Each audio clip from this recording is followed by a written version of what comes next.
Votre imperfection est parfaite. Shalom, bien-aimés dans le Seigneur. Notre méditation du jour s'intitule « Votre imperfection est parfaite ». Nous tirons notre texte dans Éphésiens chapitre 4, de versets 11 à 12 qui nous dit ceci. Il a donné les uns comme apôtres, les autres comme prophètes, les autres comme évangélistes, les autres comme pasteurs et docteurs pour le perfectionnement des saints. Gloire à Dieu. Ne tentez jamais de nous convaincre que vous pouvez vivre de manière parfaite. Nous sommes parfaits en Christ, mais dans notre nature humaine, tous différents les uns des autres.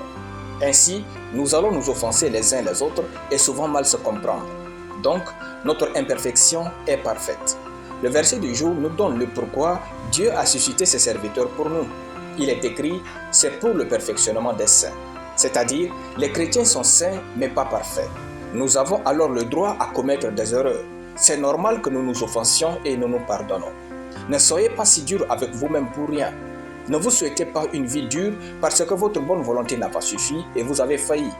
Dieu sait que vous n'êtes pas parfait. Il n'attend jamais de vous la perfection, mais le perfectionnement. Il veut que vous ne cessiez jamais de grandir et devenir une personne meilleure et accomplie. N'essayez pas de devenir la personne que vous admirez, soyez vous-même. Et apprenez de la personne que vous admirez à devenir une personne meilleure que quelqu'un d'autre va admirer. N'essayez pas de plaire à tout le monde et n'essayez pas non plus de blesser tout le monde. Vivez en sachant que vous êtes faillible, peu importe le niveau de votre spiritualité. Vous n'êtes pas un ange, donc lorsque vous offensez une personne, demandez-lui pardon et veillez à ne plus refaire le même tort. Lorsqu'on vous offensera aussi, recevez le pardon et offrez-en en retour. Ensuite, attendez les prochaines offenses et pardonnez encore. Tant que l'enlèvement n'a pas eu lieu, nous irons des offenses au pardon et du pardon aux offenses. Ne vous pourrissez pas la vie avec Dieu en vivant dans le manque de pardon contre les hommes imparfaits. Prenez garde et devenez meilleur dans tous les aspects de votre vie. Acceptez vos limites et développez-vous régulièrement. Les hommes parfaits n'existent qu'au cinéma, mais dans la vie, il n'y a que des hommes imparfaits et des hommes imparfaits qui deviennent meilleurs. N'exigez la perfection d'aucun homme, y compris vous-même.